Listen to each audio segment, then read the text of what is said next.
Sure ko lang wala ka naman choice. May moment ka ba sa buhay mo na napapatanong ka, Lord, bakit ako na lang lagi? Yung tipong sunod-sunod na problema, yung plano na hindi natuloy, yung tao na nawala, yung bagay na nawala. Tapos mapapasabi ka na lang, Lord, parusa ba to? Pero plot twist, hindi kanya pinaparusahan, pinoprotektahan kanya. Kasi minsan, pinipilit natin yung mga tao o bagay na hindi na pala healthy para sa'yo. Yung akala mo sayang, pero kay Lord, buti na lang.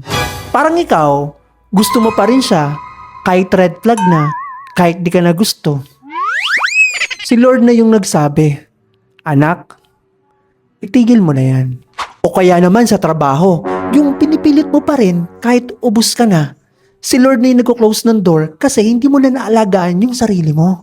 Sabi nga sa Jeremiah 29 verse 11, For I know the plans I have for you, declares the Lord. Plan to prosper you and not to harm you.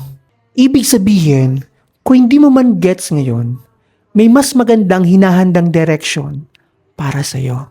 Lesson, hindi lahat ng pagkawala parusa. Minsan, protection yan at redirection. Para dalhin ka sa mas maayos na buhay. Para mas maalagaan mo yung sarili mo. Kaya kung magulo pa ngayon, trust mo lang. May ginagawa siya. Kahit hindi mo pa nakikita.